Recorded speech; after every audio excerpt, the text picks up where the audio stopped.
Testing. Yep. I think I can stand. Just make sure that's working. All right, we ready? Action. Welcome, everyone. Very excited to have so many faces here in person this really special night for philosophy and psychedelics. We're going to explore the big questions with an incredible panel. We've got Dr. Trail Dowie, Dr. Chris Letherby, and Dr. Sam Douglas. And my name's Dr. Lani Roy from the Signs of Life. And before we get into tonight's panel, we'll just take a moment to drop into this space together. And if you feel like it, you can close your eyes or you can leave them open. But tonight we're going to explore knowledge, and in order to do this, we need to really honour the traditional custodians of the land in which we're on, this incredible country of Australia, and how lucky we are to come here together to explore the profound mystery that we're all a part of life, and this curiosity of mind, and to be able to explore these big questions in this incredible country. And we are here tonight to look at psychedelics and plant medicines. And as we do that, just a big gracias to all the incredible lineages, wisdom holders and altars around the world that have been working with these medicines for thousands of years in symbiosis and with a lot of reciprocity. And yeah, as these medicines make their way to our labs and our clinics, and they've been such a vibrant part of the community in Australia long before the psychedelic boom, may we really, try to integrate the science and the sacred. That's a big part of why we're here tonight. So in order for tonight to be a huge success, I just want to invite everyone to be mindful of the space, as we want to open the doors of perception. We want to explore the big questions, ethical concerns, the challenges of this space. And if we can do that by just looking after each other and being sensitive to rigorous debate and what the presenters have today. Also, please feel free to raise any ethical concerns or discussions about the field in Australia or overseas. But if we can just not name any organisations in particular, and any guides, any people working in the underground, we just want to really protect this space and make sure that that we can have these discussions in this way. So Julian will introduce these incredible panel members tonight in more detail, but I just wanted to acknowledge why I've brought them here personally. And we'll start with Chris. I've only met you at the EGA conference, and it was just an incredible moment where his mind really sparked my curiosity, and I just instantly wanted to know more. I wanted to know more about how he thought and his rationality to the theory of mind and to philosophy. Being a psychedelic practitioner, this field can be pretty ungrounded at times, and we really need to call on these methodologies and ways of thinking and knowing so that we can, hopefully not only experience altered states of consciousness, but learn how to integrate them into embodied ways of being, into our values, into our behaviour. And this is where I feel philosophy and people like Chris can help in that journey in rational thought. And Trail, I just want to acknowledge Trail. I've got a huge love and respect for this man. His dedication to psychotherapy and his students is profound, and I'm very, very lucky to have been mentored by him. And every time I walk away from supervision, I feel very overwhelmed at all the things that I have to learn. And I've got several degrees myself. I've been studying for decades. But he continues to ignite topics that I've never even heard of or thought about, and a real privilege. Thank you. And Sam. I'll be really looking forward to get to know you tonight in a different space than the president of the Australian Psychedelic Society, and the incredible work that you do for the community in the harm reduction space. And really, shout out to the Australian Psychedelic Society tonight, and Baden and Adam as well for your support, and really just championing that, the rights to a sovereign mind and freedom of consciousness, and the right for people to, engage in substance use, not just psychedelics, but for harm reduction, and for our country to rise to the challenge of public policy that really matches the reality that we all exist in, and that we have our bodies and our minds, and how do we navigate that with sovereignty and education. And Julian, we've just met.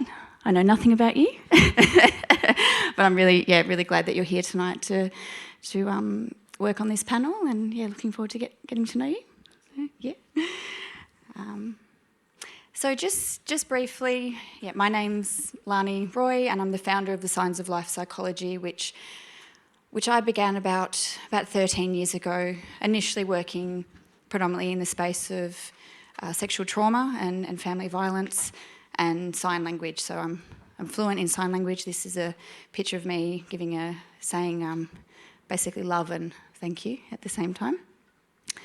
And over the course of the years, we've expanded to include a range of services, from psychedelic trial consultation, student placements, preparation and integration, supporting people through spiritual emergence or psychosis, or trying to navigate which one is it, which one came first. Very passionate about harm reduction, and excited to be an associate researcher at Swinburne with an incredible team looking at a trial for psilocybin and body dysmorphia, as well as exploring the ayahuasca Diatero experience from a qualitative, community-based perspective. I will read out our pillars of the Signs of Life, because it is something that is really holding me in this work as we open a new terrain of mental health, this massive decision by the TGA to allow psilocybin and MDMA into our mainstream mental health setting, which I'm incredibly excited about, but it comes with a lot of risk, a lot of caution, a lot of ethical challenges when we open these powerful medicines into human systems that are inherently flawed and at times corrupt and dangerous. And I really want to draw on these pillars of courage, to explore the frontiers of medicine and self, integrity, to embody safety, truth, and a strong moral compass, and integration, to have a real balance between the sacred realms of these medicines as well as science and what is the evidence saying, and community, because community is everything. We can have a peak experience, but how we integrate that and make that into meaningful medicine with our home, with our partners, our workplace, our children, is really what matters. Just a shout out to some of the incredible pioneers in the space tonight. Entheogenesis Australis, who have been working, consistently and tirelessly behind the scenes for I think about 20 years now, and do an incredible job with ethnomedicine and plant knowledge and conferences. And the Australian Psychedelics Society, their harm reduction and events. There's some information down the back if anyone wants to chat to Baden or Adam later in the break. And Silo, Prism, Psychedelic Research in Science. We've got EPIC, which Sam is a part of as well, which is an international organisation specifically dealing with ethics in the psychedelic space. And Psyche, which is pioneering DMT analogues and ayahuasca. And AMAP, which I'll speak about briefly in a moment. And a huge shout out to all the universities that we work with at the Signs of Life. Vic Uni, Deakin, Monash, that I've worked with for nearly a decade now, and the Somatic Psychedelic Institute for Psychedelic Therapies with Saj Ravi, who's really pioneering the cannabis-assisted psychedelic space, and ketamine. And huge shout out to Dr. Jamie at Ananda Clinics for his friendship and his incredible wisdom with cannabis and CBD and the endocannabinoid system. So in the last couple of months, we've founded a charity called AMAP, which is the Australian Multidisciplinary Association for Psychedelic Practitioners.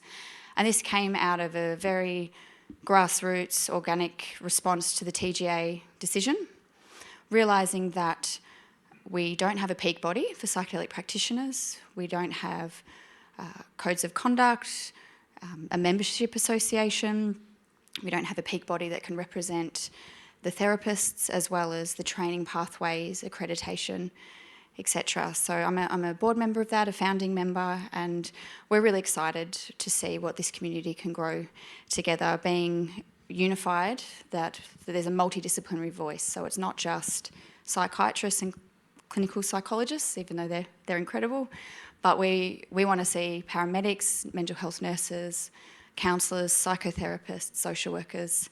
This is a huge opportunity with these medicines for us to unite in a multidisciplinary way and really shift the paradigm of mental health from a biomedical model into, of reducing symptoms into people thriving and using multiple modalities to reach their full potential.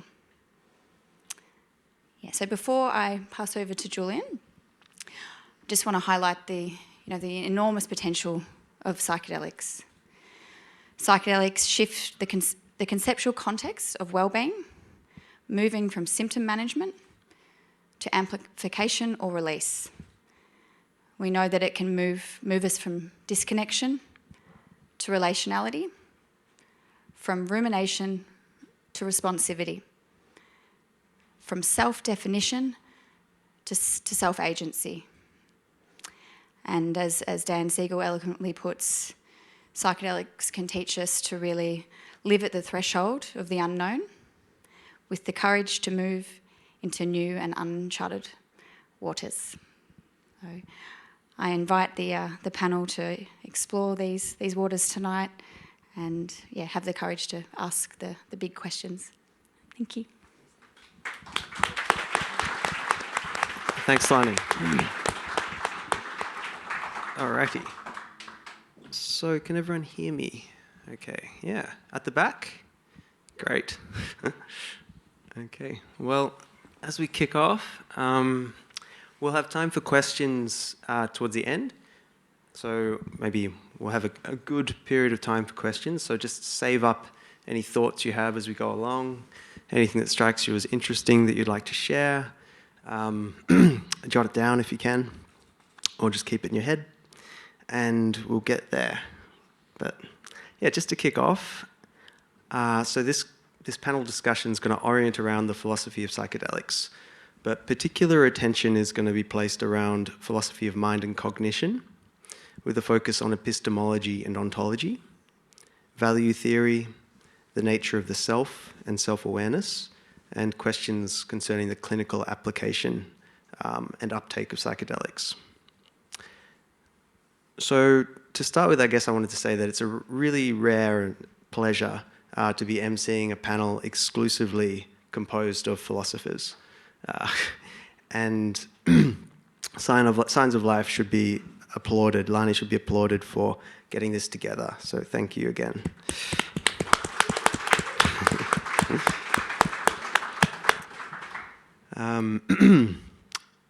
So we're also incredibly fortunate to have this particular panel.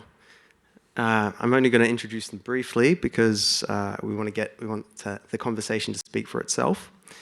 But to start with, to have Dr. Trail Dowie bringing a great deal of clinical knowledge and experience, a rich background in transpersonal psychology, a practice as a philosopher of science, and also a great knowledge of continental thinking and continental philosophy. To have Sam Douglas, a respected philosopher of language in his own right, but willing to speak from his experience within the psychedelic community, and as a volunteer working as president of the Australian Psychedelic Society, and as founder of Psychedelics Overground. And of course, we're also grateful to have Chris Letherby, Dr. Chris Letherby, who's recently published monograph Philosophy of Psychedelics, has created significant ripples and is shaping a lot of the discussion around the academic and clinical uptake of psychedelics internationally. So it's going to be a really interesting conversation. Perhaps we could thank our panelists for coming.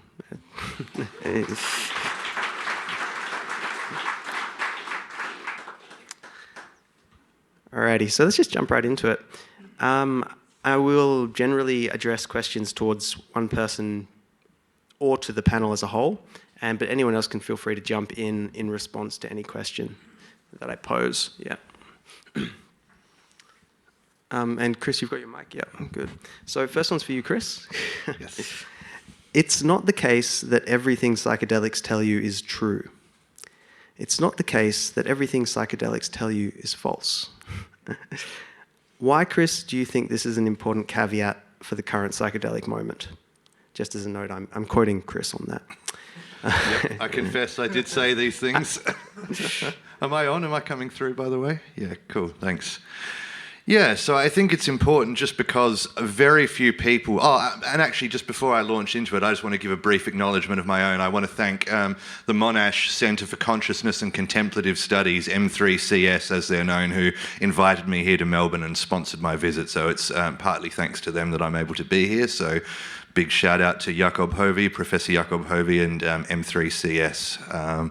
So yeah, why do I think this is important? Because while very few people would actually explicitly claim that everything psychedelics tell you is true or that everything they tell you is false, still I think assumptions along these lines often seem to be at work. So, if you look throughout the history of how psychedelics have been received in Western society, in modern society, there often is a tendency to go too far to one or the other of those extremes, you know, in people who favour what I call an entheogenic conception of psychedelics, a conception of them as kind of spiritual or you know, divine revealing agents. There can be a tendency to accept uncritically all of their deliverances. And then on the other hand, in sort of more mainstream secular society and among people who are inclined to the philosophical worldview of physicalism or materialism, you know, the idea that everything in the universe is physical or material, there can be a tendency to assume uncritically that therefore psychedelics don't have anything to teach us, that we can't gain any genuine insight or knowledge from these experiences. And I think both of these assumptions are equally implausible. It's really clear that some of the things psychedelics show you are not true. Just basic examples, you know, the wall looks like it's melting. You can objectively show the wall is not melting. It's staying still, right? So we know that there's some misrepresentation that goes on. But then on the other hand, some of the sorts of epiphanies that people have, especially when we focus on more down-to-earth things like psychological insights, autobiographical insights, emotional breakthroughs, it seems very implausible to me to think that people aren't gaining genuine knowledge in some of these sorts of experiences. And the implication, because the rest of the quote that Julian didn't say is that psychedelics are not going to tell you which of the things they tell you are true and which of the things are not, right? You can't ask psychedelics for the answer to that question because whatever they're telling you, they're going to tell you it's true. That's kind of how it works. So if you want to know which of the things they tell you are true and which are not, I think the conclusion is unavoidable. You have to think about it. There has to be some use of reason, of rationality, of weighing of evidence and other considerations after the experience itself has subsided. And so the question then becomes, which of the kind of apparent insights do we accept, which do we reject? And there's a lot of room for debate in there. I have my own sort of set of answers to these questions, which some of you would find more plausible than others. But that's kind of the basic point that I think everyone needs to appreciate, is unless you want to go to either of those untenable extremes of sort of uncritical acceptance or uncritical rejection, there's no alternative but to philosophize about it, actually. Thanks, Chris. Maybe as a lead on for Sam. So I know you hold a bit of a pragmatist position in relation to this, the truth or falsity of insights derived during psychedelic experiences. Could you speak to why that's important to you? Sure. I think it's I mean, part of this, I think, is, as I say, it's pragmatic. And in my mind and from my perspective, it's because there are some things, as Chris points out, some experiences that you have under psychedelics, when you're having a psychedelic experience, you can very easily check if they're true or false. You can touch the wall, you can sort of, whatever it is that you're experiencing, you can verify whether it's really happening or not, after the fact, if not, in the moment. But then there are other things that happen that are in the category where you have to think about them and work out whether they're true or not. And it's very much, I'm in agreement that these psychological insights often kind of fall into that category where you can sort of go away and think about it. It's like, is that really how I feel? Is that really what my life is about? Or whatever insight it is that you've gotten, whatever the message seems to be coming through is. But then there's these other experiences that people can have where they're really, in my mind, they're not things that can be kind of empirically verified or not. They're not things that you can kind of do an observation, we can do some science and figure out whether it's true or not. Or you can't, that you can't reason, in my opinion at least, it's hard to reason, rationally determine whether or not this particular things are real or happened or not. And we have a whole kind of category of things already like that. This isn't new. This is kind of the category broadly that a lot of people quite rationally will place, a lot of religious beliefs in, where people have very strong beliefs in things. We can neither confirm nor deny that this kind of greater metaphysical reality of, particular religions. So rather than, kind of constantly have it out and spill loads of blood over whose version of reality is right, you can just make a decision to say, look, this is something that's just, we're never going to agree on. There's no way to scientifically or rationally kind of verify this. So let's just kind of put it to one side, whether or not it's true, and concentrate on what kind of the outcomes are of these beliefs.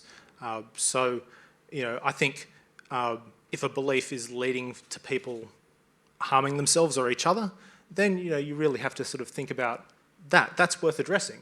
And I don't think that's a hugely controversial thing to say, that's worth addressing if a belief is causing people to harm themselves or each other, that we should do something about that or think about how we address this. But if it's not, and we can't really kind of prove it either way, then we just, it's worth pursuing in a philosophical sense, but it's also the case that, with limited time and resources and, in the interests of not kind of constantly throwing down every time we have a different vision of reality, that we just kind of go, we'll just put that to one side. Great. Thank you, Sam. And so good pitch for the pragmatist stance. Trail, I feel that you should weigh in here as well. So you've got all three positions. Truth or falsity? What's the take? Both end. No, I mean, I guess I come down on Sam's end of the equation when we're talking about real-world implications and applications, but I think I'm much more aligned with Chris in terms of the implications of thinking about psychedelics. In particular, one of the things that I think is really central for philosophers to consider is psychedelic experience provide a whole series of things that need to be thought about, and they may have implications for how we understand and think more generally philosophically.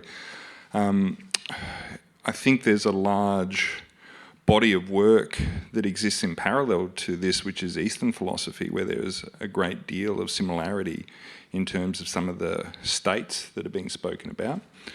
And those are worth kind of considering and talking about. I guess definitionally, when we're trying to ascertain whether something is true or not, one has to ask what are the conditions of truth, and whether we kind of get to a kind of Starski's kind of, if the snow is white, then it's, sure. But I guess I would be interested to kind of get a deeper sense of what we really mean when we say that something is true. when we're talking about psychedelic experiences. It clearly can't be just a subjective truth that we're speaking about, but perhaps there is something to be said about the support of these experiences over large bodies of time, over many different cultural settings. Perhaps there is something that really needs to be thought more seriously about it than merely reflecting on it. And this is the point that I'm most interested in that Chris raised, is a merely reductive materialism. I think that's one of the things that this work brings into sharp question very readily. So. Great. And we're going to be going into each of these topics in a lot more depth. So while we're talking broad terms around truth or falsity, we're going to go into the nitty-gritty.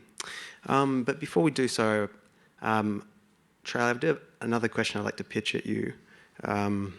So trained yourself at MAPS Institute, having trained the first batch of psychedelic-assisted therapists and psychiatrists in Australia. I want to pose sort of the obvious question. How does psychedelic use help us redefine how we think about clinical work? Yeah, well, I think that's a very big question, but and I'll be interested to hear what Sam and Chris have to say about this. I know this is something that Chris is also interested in. One of the features for me is that I think it raises fundamental questions about the whole foundation of psychiatric systems of knowledge. The whole perception of discrete and unique disorders, I think, get really called into question here, and actually what we might be seeing is that there's a way of thinking in a more meta view about what's going on in mental illness and psychological states. Those who study with me here in the room will know what I'm about to say, but there isn't a single psychological disorder that's not correlated with metacognition being impaired. And if I was to think about what is it that altered states generally, in particular psychedelics or meditative states, provide, it is an amplified or increased metacognitive view. The challenge with psychedelics is how to stabilise that view. But if we look at that in terms of psychiatric implications, what we can really, I think, start to say is that there are features of organisation and disorganisation of mind which correlate and are connected to metacognitive capacities. These medicines seem to have a pretty clear experiential frame in which they work, in that they disrupt one's ordinary view and provide people with what we would normally call an advanced metacognitive perspective. So seeing wider, deeper, more fully into the world, experiencing the self and the world without contradiction, these kind of classical advanced metacognitive states. That to me raises real questions about what we're doing in mental health and psychiatry in general and clinical practice. One only needs to look at how that system is not working and the problems that are being caused, with the current treatment model. So, yeah, I think that there's a whole bunch of questions, but I'd be interested to hear what you guys have to say about that. Yeah, so I like the metacognition angle. I mean, the angle I've tended to take about psychedelic therapy is that all the conditions for which psychedelics show therapeutic promise seem to have something to do with self-representation, so the brain's mental representation of the self. So we know, particularly in depression, there are characteristically these rigid, negative core beliefs, as they're called, so core beliefs about the self. I am unworthy, there's no hope in my life, whatever it might be. But these things have been found, changes to self-representation and to associated cognitive capacities like attention and salience, the perception of what's meaningful and important. These are all intimately bound up with the mental representation of the self, and they're all known to be altered across various mood disorders, addictive disorders and substance use, all the kinds of things for which psychedelics show promise. And there's an obvious connection between metacognition and self-representation, because what you're doing in metacognition is precisely representing your own and mind. You're mentally representing your own mental states, your own thoughts and emotions and so on. So yeah, I am very on board with the metacognition idea. I would view it as sort of just a slightly different perspective on the angle that I take on the transdiagnostic potential of psychedelic therapy. And I think another really useful construct is psychological flexibility, right? So this construct that we get from third wave behavioural therapies like acceptance and commitment therapy, dialectical behavioural therapy, and it's I should say, you know, I'm not trained in any kind of clinical psychology or psychiatry, so this is just my layman's understanding of this stuff. But psychological flexibility, as I understand it, is basically the opposite of experiential avoidance, right? So the more different types of experience you're kind of willing and able to undergo without shying away from them or resisting them or whatever, the more psychologically flexible you are. And apparently there's a lot of evidence that psychological flexibility and experiential avoidance are transdiagnostic predictors of psychiatric distress. So across all these different conditions, it's very closely related to ideas from mindfulness. I mean, ACT and these sorts of therapies were originally derived from Eastern meditative traditions, mindfulness and so on. And so we've got other constructs like decentering, which is used in the science of mindfulness, which is the ability to sort of detach a bit from one's mental contents and view thoughts and feelings as just thoughts and feelings, not kind of a reflection of me and not a kind of infallible reflection of reality. And this ties very directly into the ways in which metacognition and self-representation come together. So in the theoretical perspective that I've developed on psychedelic therapy, what's going on when you get this kind of increased psychological flexibility and decentering under psychedelics is precisely a disruption to self-representation. So the brain's model of what is me and what is not me, and where the line is drawn around me, is becoming blurry, it's becoming unstable, and so then you have things like all these thoughts and feelings suddenly starting to fall maybe outside the boundary around me, and then you can view them in this way that involves taking them less personally and seeing them as just thoughts and feelings, and then of course you've got, you know, enhanced metacognition right there. So I'm going to try not to go on for too long, but just briefly, I'm really interested in this other point as well about the implications for psychiatric nosology, so the taxonomy of mental disorder, and what does the, if anything, does the transdiagnostic potential of psychedelic therapy tell us about that? And of course, there is this broader move afoot, you know, independently of psychedelics, away from a kind of view of discrete disease entities or disorder entities and towards what's called a dimensional approach to psychopathology. So the idea that we can characterize all these different conditions in terms of impairments or alterations to various core dimensions of psychological functioning. And I'm sure there's a lot of complications that arise when you really try and make this argument, but to me, intuitively, it just seems obvious that, yeah, psychedelics seem to tap these core cognitive processes, self-representation, attention, salience, emotion, whatever, and then they seem to have these, you know, the very, very similar benefits across all of these, what we consider to be different conditions, and to me, that seems like pretty good evidence in favour of the dimensional approach. That's great. You're preempting all the questions. Sorry. Throw these away. No. Well, that was that's a good lead in. Maybe I'll just throw that one back to Trail around the psychedelics as panacea, right? They're broadly, non-specifically effective for a wide range of ailments.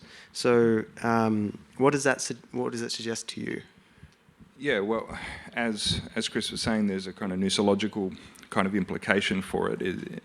But I guess for me, the psychedelic panacea is kind of the issue, because, and I'm interested to hear what gentlemen have to say about this, but one of the features of it, I guess, that I've spent a lot of time thinking about is that states don't correlate with stages. And so it doesn't matter how many altered states you experience, it's not by necessity going to cause a stabilisation of that state into a stage change. And so the real clinical question, I think, is not the evocation of the experience. I think it's pretty clear that's pretty reliable. I mean, something like 80% of people on psilocybin in trials will experience some form of mystical experience. But what do we do with that at a clinical level? How do we then stabilise that so that we then move this very rich experience, which is transient, into something which is a stabilised feature of mind? And here, metacognitive approaches to therapy can offer a lot in the integration phase, where we're really working to try and stabilise the perspective over a long period of time. I think it would be true to say that the longer a state is, or the view or the metacognitive capacity of a state is held for, the more likely it is to stabilise into a stage. And I think that there's a real frontier there in terms of clinical work that is really not well developed. The integration models that exist in a lot of the psychedelic assisted therapy, to be generous, are pretty poor, I think.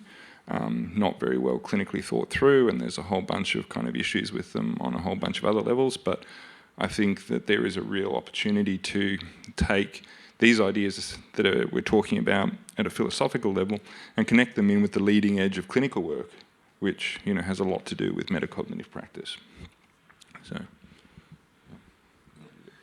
Look, I mean, I was just thinking, and this is, you know, I mean, if anything, I'm less qualified to speak about, you know, the specifics of psychiatry than either of these two. But I think that this is certainly this is something that I've thought a lot about and discussed a lot with other members of the community when we're sort of people have reflected on their own experiences, and it is definitely this case of trying to maintain what, you know, a sort of a thought or a feeling or an insight is something that does require, you know, I'm not sure if effort's the right word, it's ongoing.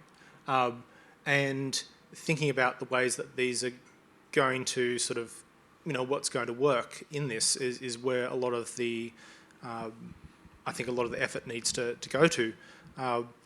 As an example that I think about, and I will tell the story now. And luckily, there's not a heap of people I know here. So, you know, most people, if I launch into one of my anecdotes, won't have heard it before. Thinking about metacognitive processes and mindfulness and things like the idea of beginner's mind, the idea of seeing things really anew, which is a really, as if for the first time, that's a really useful idea. Therapeutically, it's a really useful idea for people, a useful kind of perspective that people can take on things. I had an experience once, the first time I took LSD, I had this particular experience. The rest of it, you know, was you know, interesting, but the most noteworthy thing that I remember is sitting around outside, and this is, you know, all of my stories should, you know, predicate them by saying, don't do this, or, you know, maybe take a more mindful, considered approach to these things than I did when I was 20. But, you know, out in the real world where psychedelic use happens, where it's just like you go to a party and someone's like, hey, do you want to buy some acid? I'm like, great idea. But sitting outside with these people that I'm getting to know, and the LSD is coming on, and it kind of crept up on me. And I had this really, really bizarre experience that will just stay with me forever, where I'm looking across this table out in this veranda outside in the night air at a man that I've just met. And just at some point, I'm looking at his arm. I'm thinking, there's something wrong. There's something wrong here. What's going on? There's a thing on his arm. And I couldn't work it out. I couldn't work out what it was, what's going on here. So I'm staring for what I have been told later was a really long time, and I got up, walked around the table, and I leaned right in, and I'm looking at this guy's arm, because I just cannot fathom what is happening here. And I just turn to him and say, what is this? And he says, mate, that's my watch. Like, I had just totally lost the concept of what this thing is. And, you know, I mean, once I'd recovered from my embarrassment, because, as you can imagine, it's dead quiet. Everything, all conversation has stopped to look at me. But it's a thing, you know, it's really funny. It's a funny story, but it's a thing that I reflect on. It's a thing when I go back to my own mindfulness practice that I reflect on because what a really amazing experience to have. How often do you ever experience something that's completely new? How often do you ever see something as if for the first time? It's a really, really profound thing. How do you replicate this? How do you capture that? How do you kind of take this and sort of take it forward in your life? Those are really difficult things. Being, that age and being at a time where none of us had heard of integration. What is that? There was lost opportunity in some ways, but but maybe not in others. But I think about those sort of experiences and how you work with those, how you capture them, but also at the same time how trying to induce that sort of experience in someone and then work with it, how potentially kind of paradigm smashing that is for the way we currently think about mental health. I mean, the level of skill I think that's required to work in that register is probably the great challenge actually for mental health professions. It is not possible to sit at a distance and be away from the experience. You have to somehow be ensconced or involved in the experience. And that I think for many people in a mental health field is quite scary, because we're trained often to keep away from the interiority of someone who's crazy, mad, unwell, or whatever kind of euphemism we want to use to describe it. So there's something, I think, very profound about the level of skill in the clinician, the level of organisational capacity within the clinician to hold and work. I mean, one of the interesting things is in Chris's book, you call it psychedelic therapy. But I would always call it psychedelic-assisted therapy, because I always think that the therapy is primary, not the psychedelic. So there's lots in that, and I know there's some people in the room who have done the training in this, and I think the level of skill that's going to be required to do this in a meaningful way, and it not go down the pathway of a 1960s kind of crash and burn. I think we have to be very careful about how that's addressed at a clinical level, because the dangers, I think, are very real. I'll just make a couple of quick points there. One is just that psychedelic-assisted psychotherapy is a mouthful. So often in papers nowadays, I just say at the start, look, psychedelic-assisted psychotherapy, psychedelic therapy for short. It's snappier, it rolls off the tongue.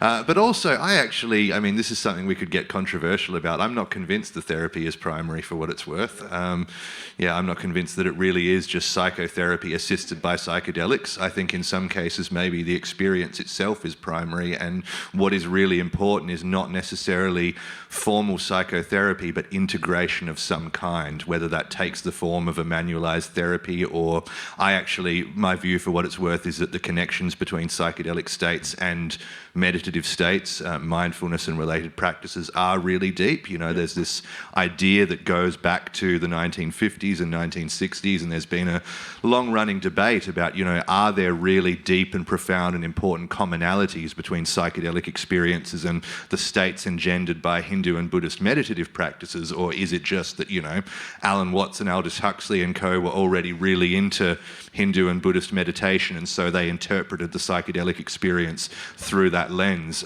My view for what it's worth is that it's the former, that there are actually really deep commonalities, and that there is something especially well suited about these kinds of meditation practices, and then also therapeutic modalities that are based on psychological flexibility and decentering and these kinds of things that are, particularly well suited for psychedelic integration, for kind of transforming those transient experiences into kind of stages or traits or whatever. So if I can pick that up,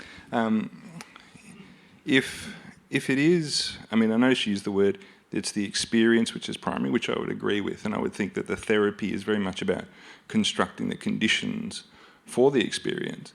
But what I was saying is that it's not necessarily the medicine itself which is primary. And I think there's good evidence for that if we look at recreational use. So if 30% of the population, I think, is that the estimate in Australia? 30% have tried psychedelics at some point? I don't think it's quite that much. I think it's around. Actually, I think it's about 10% in their lifetime. Is it? Is that low? It's about 10% in their lifetime, but it is, sidebar. It is rapidly growing. It's gone from in the past 12 months, I think it's gone from, a few years ago it was 1% of the population in the past 12 months, and it's gone from that to 1.6% in the last 12 months, and most of that change has happened quite rapidly. Right. So I think we'd have a pretty good test case there if those people that 10% of the population that have engaged in recreational use, if it was just the medicine itself and not the total picture of therapy, then one would expect that they would have good mental health and those things wouldn't be a problem. And I don't think there's much reason to think that. But so I like this idea, though, you talk about the experience. Like, what are the conditions for creating this experience? Right, yeah, good. So a couple of points. First of all, there are actually a heap of big sort of survey studies and whatever that purport to show correlations between lifetime and past year psychedelic use and better mental health outcomes of various kinds. I don't quite know what to think because I don't have the sort of know-how to critically assess the methodology of those studies, and I know they have been criticised a fair bit, but there supposedly is at least some evidence for a correlation between psychedelic use and better mental health. But so I totally agree. It's not the substance itself, it's not the chemical, it's a particular type of experience, and to get that type of experience you need a particular setting, and you need a particular rapport with a guide or a therapist or a sitter or whomever. I wonder if we could call it therapy-assisted psychedelics. I wonder if we could turn it on its head, because I do think this could be tested conceivably in a bunch of interesting ways, but I am very tempted to think that it is a particular kind of experience that is important, and what all the rest is about is, first of all, creating the conditions for that kind of experience to happen. Indigenous traditions know a lot about how to do that. Modern Western, clinical protocols have developed pretty good knowledge about how to do that. As you said, in some of these studies, I think it's in some of the studies of healthy subjects, it's kind of 2/3 of people or thereabouts having a complete mystical type experience according to the psychometric criteria. But so creating the conditions first for this kind of experience to happen, and then for it to be converted into some kind of stable psychological trait or some lasting change. Yeah, and I really agree with you, Chris, there, that the integration from a clinical perspective is the most important piece. I think that's where the clinical skills are most relevant. Obviously, some of the other conditions I think can occur in other registers. But there's also something there that is very interesting, which is there is such a delineation between people who are unwell and then people who wish to explore their own mind, people who wish to optimise their own mind, and how we make sense of those kind of questions as well. Maybe let's put a pin in that one, because we've opened up quite a few interesting themes. But let's continue with this this subject that we've touched into, this distinction between, what comes to mind for me is the gradualist versus like a sudden realization path. That would be the analogy in the contemplative traditions, right? So I'm curious to hear your takes on that. If we're beginning with this idea that psychedelics have a commonality with the sort of experiences induced through psychedelics, share some commonalities with the experiences induced through contemplative practices.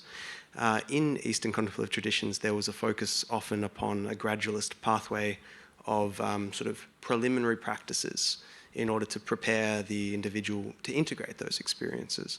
So do you feel that psychotherapy can occupy that space in a Western or secular context? Just to open that to the panel.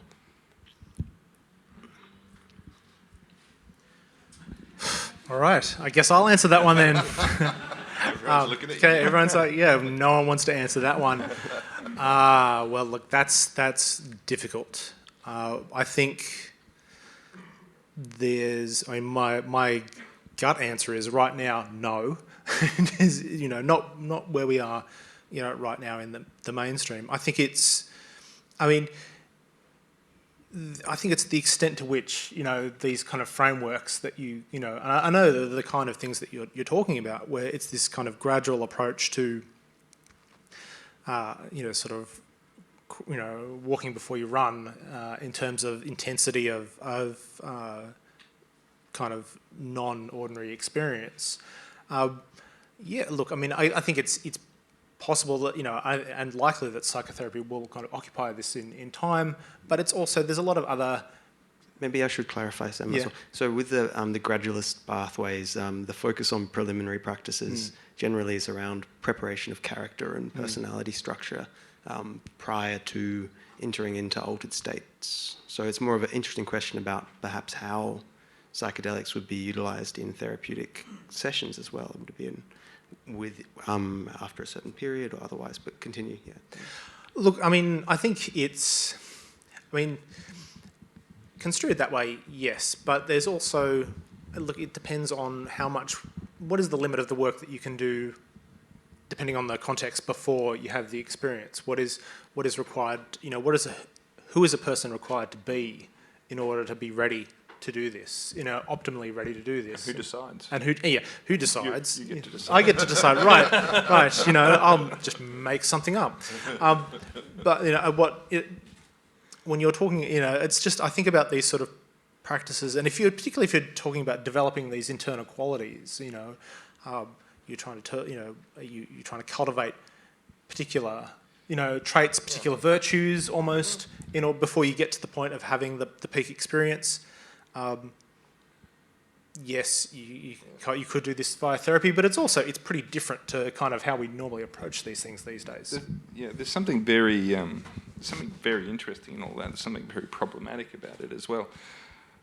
I'm very fond of philosopher Charles Taylor, and he's written a lot about the way in which we've lost access to the transcendent with this kind of reductive materialism, with our fixation on capital, fixation on individual identities. We've lost access to these transcendent roles or capacities. And so I don't think it's any mistake that in the West, people crave these transcendent style experiences and they look for them in lots of places, and people get on an aeroplane and fly over to the Amazon or whatever it is that they're doing. I think they're really articulating a cultural problem, which is who holds the means to access the transcendent. And when you ask those questions, I think in indigenous and traditional cultures, there are people who are gatekeepers. There are gatekeepers for these experiences and these medicines, and not done in a kind of hierarchical or arbitrary way, but rather there is a responsibility with the wisdom involved in these substances that require people to use them thoughtfully and in a considered way. That doesn't really fit very well here in our society. We made that joke, well, who gets to decide? We are so radically individualist, we are so radically kind of self-interested that we're not going to accept someone telling us we're not ready. And I think it's very interesting that psychotherapy or psychiatry or whatever it is becomes the natural kind of resting place for these medicines in our society, because where else could they go? We can't really, there is no, religious order that one can believe in or take hold, where one could, undergo training and experience. There's no singular cultural motif or mythology which we share. So where else could it be? Great, perfect segue into what I wanted to say. So I want to answer the original question by describing my favourite study in all of psychedelic science. So for people who know the literature, Smigielski et al. 2020, great collaboration between Swiss researchers and Zen Roshi. And so Zen is an interesting tradition that, different lineages have varying emphases on kind of sudden versus gradual realization, but they all have elements of both, a period of practice leading up to some kind of Kensho or Satori or whatever. So what happened in this study was, with the support of this obviously very open-minded Roshi, a group of experienced experienced practitioners, I think they all had at least 5 years of, traditional rigorous Zen training, went on a standard 5-day group retreat session, and they kind of went about their normal meditation retreat routine. So in a group doing about 4 hours of seated meditation a day, plus various other things. On day 4 of the 5 days, in double-blind fashion, they had psilocybin or placebo, and then continued their normal meditation retreat routine. And as you would expect, the psilocybin group had these really deep experiences of ego dissolution, self-transcendence, and so on. Very interestingly, they had lower levels of anxiety than are typical at those doses, suggesting that their lengthy Zen training did equip them to kind of handle and navigate these states. And then there were all these really interesting findings after the retreat, as you'd expect. Both groups, everyone had increases in mindfulness, well-being, all this sort of stuff from pre to post-retreat, but the increases were bigger in the psilocybin group. They then got the meditators to sit in the fMRI, neuroimaging scanner, and practice various types of meditation. And in open awareness practice, which is the one that is supposed to kind of lead to these insights into no self and so on, the psilocybin group showed a greater ability to deactivate the default mode network, which is the system that's associated with self-representation and the sense of self. So, I mean, there's a lot of kind of very rich little leads there, I think, that point to, and I mean, there's been a lot of work that's been done over the last several decades in kind of figuring out how Buddhist meditation practices in particular could be secularized, and there's a lot to kind of debate there about babies and bathwaters and so on, but there are, there seem to be a lot of successful models, successful cases of kind of self-transcendent contemplative practices being made available in a non-medical, non-psychiatric way to the kind of spiritually seeking public in the Western world. So that might be a place, that might be a home outside of psychiatry that psychedelics could find. And Trail, just before jumping onto that, I'd love to hear, as the clinician specialist in the room, we know that psilocybin and MDMA are being rolled out in Australia. Could you fill us in on some of the pragmatic details? How's that going to look? What do we know at this point? We don't know. We don't know. It's coming, is what we know. That's the full detail. I mean, there's still lots of jockeying and lots of... there's lots of issues. There's lots of issues. As I said, I think Lani named this before. This could very easily go pear-shaped. Yeah. It really, really could. But hopefully we have enough wise, considered people in the space who can see the benefits of it, and I'm obviously an advocate for the benefits of it. I mean, I've sometimes been criticised for not being too enthusiastic enough about psychedelics per se, and I'm like, well, my interest is really focused largely on their clinical benefits for people who are suffering. In particular, out of my areas of kind of clinical interest, I've worked a lot with soldiers, and the value of having something like an MDMA therapy available, or even a psilocybin therapy available for those guys could just make huge differences to people. And I hear all the time, we were going around and around with this, that it's too dangerous. It's too, these are the safest medicines in our society, essentially, when they're done in controlled conditions, and these people are killing themselves every day. So Trail, on that then, there's the... What are the conditions for it to go pear-shaped? What are the lack of controlled conditions that you're concerned about as a clinician? I see two pathways of it going pear-shaped, personally. One is someone goes cowboy on it and does something really stupid. Hopefully that's not where we go, and things like AMAP and other groups are trying to make sure that there's procedures in place to stop that. The other way is it just gets strangled. It becomes purely the province of biological reductive psychiatry. People get given a medicine in a lab somewhere, in a room or in a clinical room, and they're left by themselves or something, and we have plenty of examples of where these problems have already existed. I mean, the biggest example is SSRIs, where these medications were developed to be used in conjunction with psychotherapy, and now people are placed on them for life with no psychotherapy. And that's not what they were designed for. They're not the conditions it was researched under. That's not what it was about. And Trail. that's a danger. Yeah, and so just speaking to the public there, what is it that is particularly concerning about being placed alone in the world? This might seem obvious to a lot of people in the audience as well, but for those who aren't, like, why is a therapist an important adjunct, at least in the psychedelic and process? this is the point that Chris was making before. It's not necessarily a therapist, but it's that, it's been well known, since the 60s, this idea of set and setting, as it was articulated, it has a huge impact on people's experience. And so the context in which, we do not engage in the world at the level of synapses and neurons. We engage in the world at the level of experience. And so the context and the experience that's set up for people has a huge impact on the quality of experiences which flow out of that. And that's why it's important. Thank you. Some reflections from either or. Yeah, I mean, I was just going to pick up on the ways that things can go pear-shaped. I think I largely agree that these are the risks. But this is something that we've done before, and something we've actually done before quite recently, particularly in New South Wales with ketamine. Yeah. Anyone who, it's not even that long ago. It's coming up on 10 years for the kind of whole episode with ketamine and Aura Medical in New South Wales. As many of you know, ketamine potentially has a lot of promise with alleviating symptoms, particularly around depression and suicidality and a whole kind of range of things. And there's work is ongoing on this.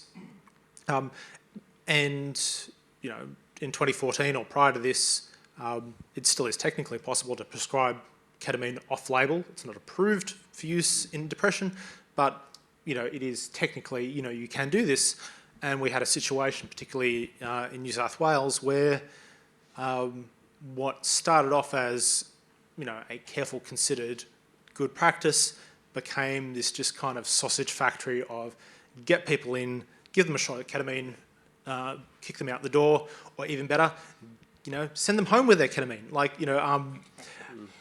to inject it themselves, So for whatever reasons, as you can imagine, as the number of people going through these practices picked up, eventually things started to go wrong. There was bad publicity, there was accusations of malpractice, the regulators got involved, and the whole thing, ground to a halt. What was being done wasn't great, but also I knew people, because so many people went through this, a lot of us knew people who are getting this medication that was really helpful at the time.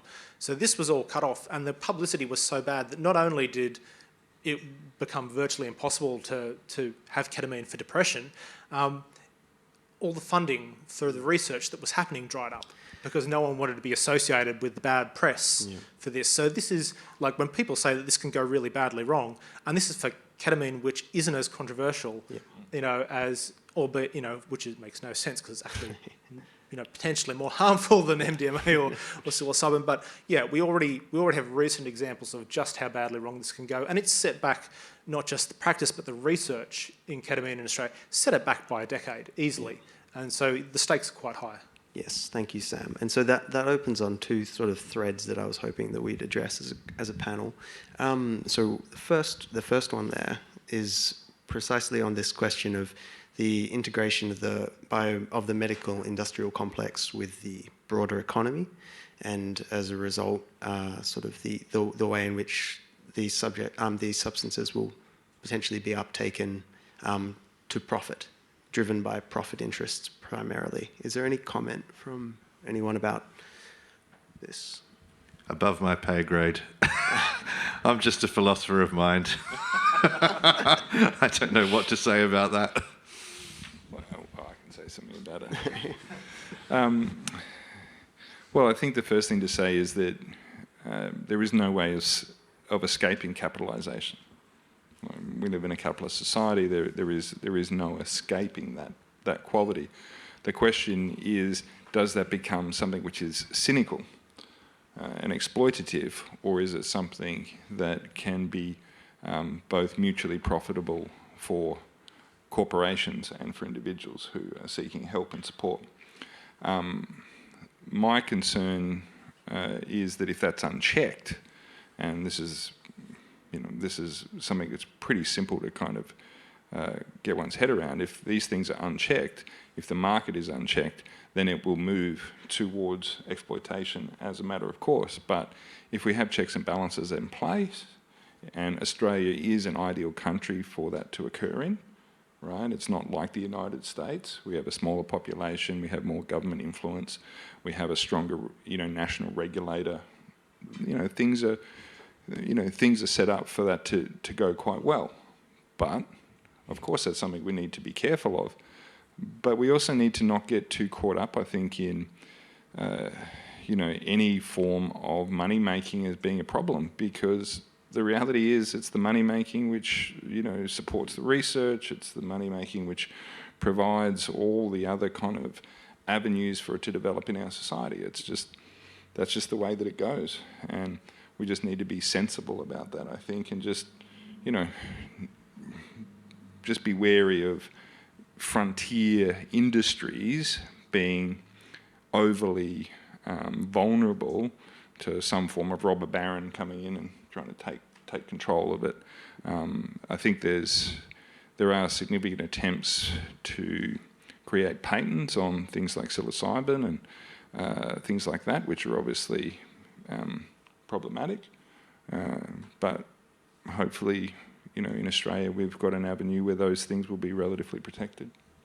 Thank you, Cheryl. Yep. Just a quick tip, the work of Shayla Love is really good on this, by the way, a journalist who's been writing about psychedelics for Vice for a long time. She has a great series of articles on patents and the kind of issues surrounding patents in the psychedelic space, which I found very illuminating. What was her name again? Shayla Love, Love. Yep, Shayla Love, lots of articles in Vice. Vice, yeah. Great.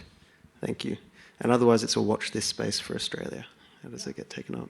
So the other thread in relation to ketamine, I know a number of people who were prescribed ketamine for conditions, and it was interesting to hear stories of psychiatrists prescribing substances with no real interest in the mechanism by which they worked experientially. They just looked at the facts. The statistics showed that they alleviated symptoms, so they prescribed it. So that brings me into a subject I'd like to open onto, essentially the connection between experiential and propositional knowledge. So how does psychedelic experience inform our methods of truth-seeking? So I'm asking about the epistemology of the role of experience. All right, this is a Chris question, but just for the audience, epistemology? You might want to... So for everyone, epistemology is our theory of knowledge, or our methods of inquiry. And ontology is the theory of what exists. And within philosophy, there's a dispute about the status of experience, or the value of subjective first-hand experience in bringing about, as a guide to knowledge, which is obviously a point in interest when we discuss psychedelic insight and how that might serve as a mechanism of therapeutic change. Yeah, sure. So it is a really interesting question. How might psychedelic experience itself affect our epistemology? What I've focused on in my work is more the converse question. How can the existing resources in epistemology, the philosophical study of knowledge, help us to understand psychedelic experience and to sort out the epistemically valuable, the experiences that really are valuable with respect to knowledge acquisition from those that are not? There's a famous thought experiment, which probably some people have heard of, which has interesting parallels with psychedelic experience. And this is the Australian philosopher Frank Jackson's thought experiment about Mary, the super neuroscientist. So I don't know, how many people have heard of Mary in the audience? A few, okay, yep, maybe around 15%, I would say. So for the rest of you, I'm going to tell you one of the most famous philosophical stories of the last 50 to 100 years. So Mary, at some point in the future, when neuroscience is complete, we know everything there is to know about the human body and brain and nervous system. For some reason, Mary lives her entire life in a black and white room, right? There's no colour in the room, and she becomes an expert in the neuroscience of colour vision. So she knows absolutely everything there is to know about what goes on physically in a human brain and body when someone sees something red, when they have the experience of visually perceiving something red. But of course, Mary herself has never seen something red. She's never had that experience. One day, she leaves her black and white room for the first time and she sees something red. So she has that experience for the first time. And the question that has generated a whole heap of philosophical discussion is, does Mary learn something in having that experience? Is there some new fact that she was previously unaware of that she learns by actually seeing something red for the first time? And the original point of the story was supposed to be, yes, there is, right? There's obviously something she didn't know from all her neuroscientific studies. What is it? Well, she didn't know what it's like to see red. She didn't know what it's like to actually have that experience. And so the point of the story is supposed to be that no amount of purely physical knowledge or purely scientific knowledge about the brain and body and nervous system can tell you what it's like to have an experience, and therefore the implication is supposed to be that the physicalist worldview is false, right? There's actually more to the mind, there's more to consciousness and to experience than just neurons firing. Now, actually, most philosophers don't believe that, right? They don't believe the thought experiment does show that, but then it becomes this very interesting puzzle, you know? So if this doesn't actually show that a physicalist or materialist worldview is incorrect, how do we understand what happens to Mary? You know, does she really learn something in that experience? If so, what kind of thing does she learn? And how can it be made compatible with a materialist or physicalist worldview? Well, I think you can ask parallel questions about psychedelic experience, and it really does highlight this question of experiential knowledge, right? So you can imagine someone who's an expert on the neuroscience of psychedelics. Maybe in the future we know everything about what goes on in the brain when you take LSD or psilocybin, everything about the synaptic events and the changes to brain network connectivity, and then that person has a psychedelic experience for the first time. And this is a way of kind of sharpening the question to ask, well, do they learn something new? Are they going to learn something new in having that experience? And one thing I think that can happen, so obviously a very common, very popular and very traditional answer is that in psychedelic experiences we can gain metaphysical knowledge, right? When you have a mystical experience, a transcendental experience, you can learn that there is a spirit world, a divine realm, a ground of being, or something like this. I approach psychedelics from a materialist, physicalist perspective. We can talk about whether it's reductive materialism or not, but definitely materialism of some kind.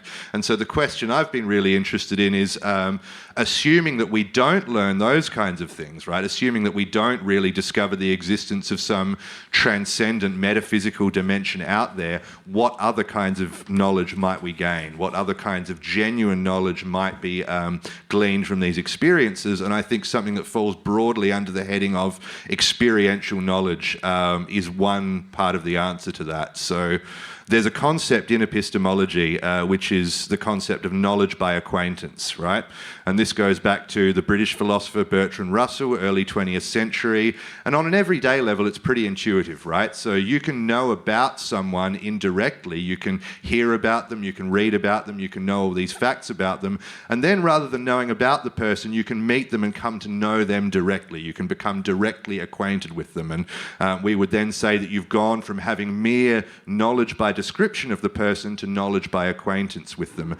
And I think this is one of the big things that psychedelics can do, is actually they can give you, in a way that is otherwise very hard to get, knowledge by acquaintance with certain facts about your own mind, right? So facts like your mind has all this potential. It has the potential for these states of kind of acceptance, serenity, wonder, awe, kind of feelings of harmony and connectedness to the universe. Now, you can know that your mind has that potential indirectly, right? You can go on Erowid. I don't know how many people know Erowid. You can spend all night reading trip reports. You can read Aldous Huxley, The Doors of Perception. You can read the mystical literature of the world's religions, and you can have this justified intellectual belief that, oh, wow, my mind has all these incredible incredible capacities, but it's indirect, it's an inference. Whereas if you then take kind of 25 milligrams of psilocybin or 200 mics of LSD or something, then in the space of a short couple of hours, you can come to know in the most direct way possible that your mind has all this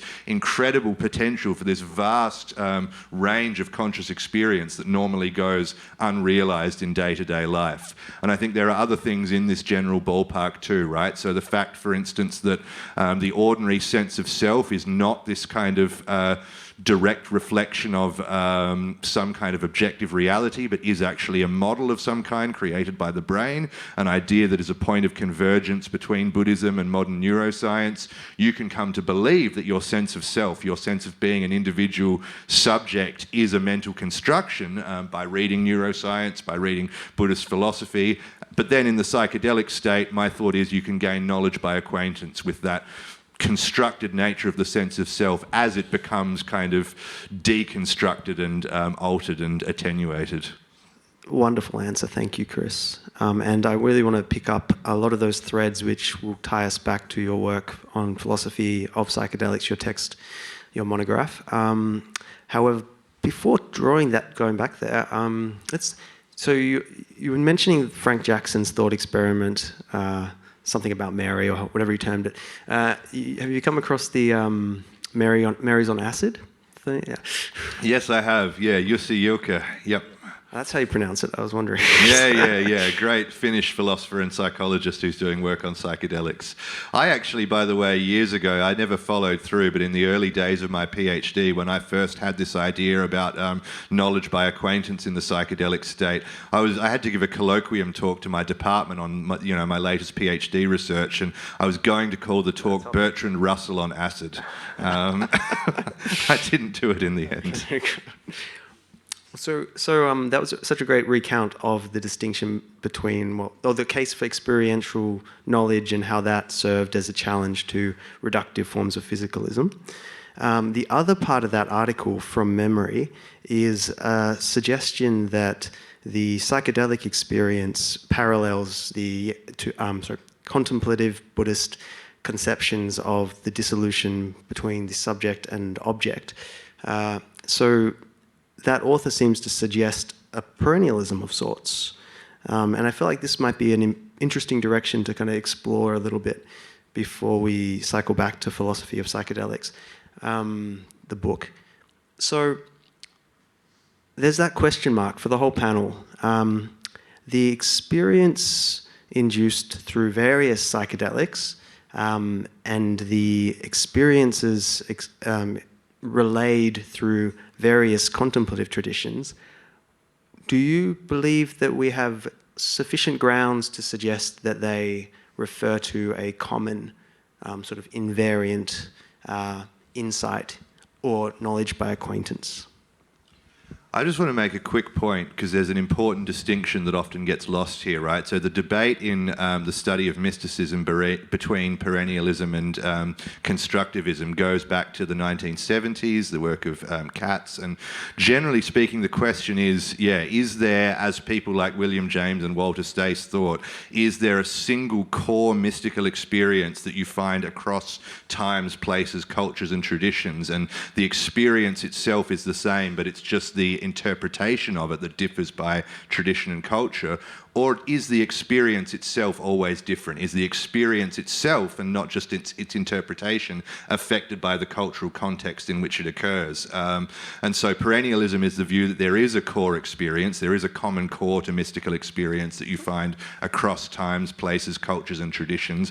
But that in itself, that claim, the common core thesis it's sometimes called, is actually neutral about the metaphysics, right? So normally people who are perennialists also tend to believe that there is a real kind of divine reality or ground of being that these experiences are tapping into, but you can actually separate those claims. And so I sort of land in between. So I am a perennialist in that I think there is a common core to the experience, but it's not because I think there's a common reality being tapped into. I think it's just because across times, places, cultures, and traditions, positions, we all have pretty similar brains. And so there's a great label for that position, which comes from the Swiss psychedelic scientist Felix Hasler, which is neuroperennialism, right? So it's the idea that there is this kind of common core to mystical experience, but its explanation is neuroscientific rather than metaphysical. Yeah, and Christine, I mean, I'm interested in your thoughts on this. I think, given how much time has been spent in recent decades on researching meditative practices, there is quite a bit out there now showing different states correlated with different neurophysiological activations or deactivations based on the type of practice. So whether it's a mindfulness-based practice or whether it's a concentrative practice, will activate slightly different regions within the brain. So whilst there is something essentially common, there is also some space for variance, obviously. And I think that that's a really important point to name as well, because the vast variety of psychedelic substances provide different types of experiences. And those all have different types of value propositions associated with them.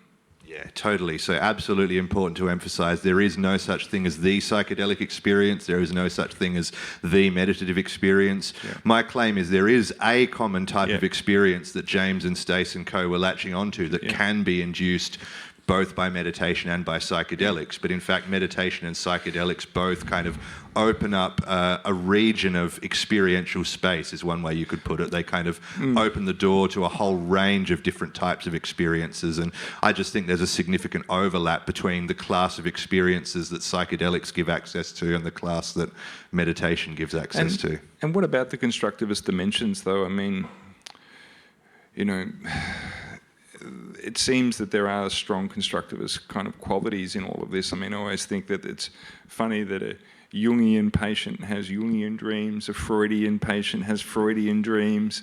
You know, a Christian doesn't see Ganesh. And likewise with psychedelics, I think a lot of expectation effects are set up. And I think Evan Thompson's Why I'm Not a Buddhist, you know, really kind of points at this quite heavily around Buddhism. But what are your thoughts about that, guys?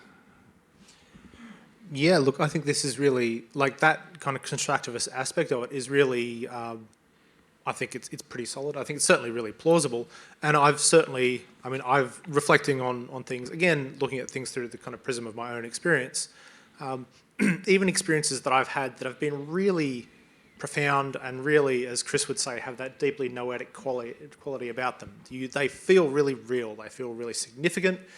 But also in the back of my mind, sometimes it's been really obvious where this is. I now have a kind of knowledge, acquaintance style knowledge with something that I didn't have before. But I also know that this didn't just come out of nowhere. I read a book about it like 6 months ago, and now I've experienced an idea in a way that I hadn't experienced it before, but I know where that came from, or I can at least make a pretty good guess at that.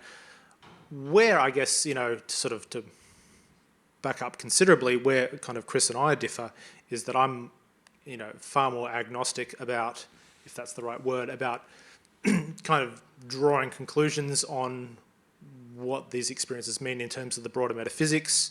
And it wouldn't be a huge surprise to know that I fall probably into the significant but definitely minority of philosophers who are kind of still unsure about what the Mary thought experiment actually means and whether or not it is a challenge to physicalism, which is a much less disreputable position than it was even 10 years ago. Metaphysics isn't dead, apparently. But it is, there is, and so, one of the things, but it's good to actually to be able to connect back to the constructivist ideas are important because I think just, pragmatically, and that they will be important therapeutically because you can sort of, instead of me thinking, wow, I've just had this experience of what it's like to be outside of time. I've had this experience of time as a distance, where, you know, it didn't come out of nowhere. It's like it's a thing that I knew about. I studied physics. I've read books about this stuff, and I knew I'd read a book about it relatively recently, so I could kind of go, yeah, I had this experience and it seemed really real, and I can maintain my kind of agnosticism about this, you know, whether, you know, but I know where this idea came from, so this allows me to kind of take a bit of distance from the immediacy. Thank you, Sam. So on exactly that, could I redirect back to Trail on this one? Could I just quickly on that, on the unreality of time, interesting anecdote. The physicist Carlo Rovelli, who's been involved in developing, you know, theories of loop quantum gravity in which, you know, time is not a fundamental feature of the universe, he's gone on record as saying LSD experience has helped him formulate these ideas. And I think this is one of the interesting epistemic points, that one of the things psychedelics can do for you epistemically in relation to your knowledge is actually negative, right? They can make you realize how many of what you've taken to be bedrock features of reality are actually just models your mind is creating. And I take it from the way Rovelli described this, this is the kind of effect that the LSD experience had on him, is it made him realize that, look, my subjective experience of time is actually a model that my brain is creating. And that doesn't show that time is unreal, but it opens up the possibility. It makes you realize that this might just be a story that your brain is telling because it's useful rather than because it fundamentally reflects the way things are. I've often wondered about that with the resurgence of panpsychism. You know, how much of that resurgence is because people have actually had these kinds of experiences. Trail, could you define your terms, panpsychism?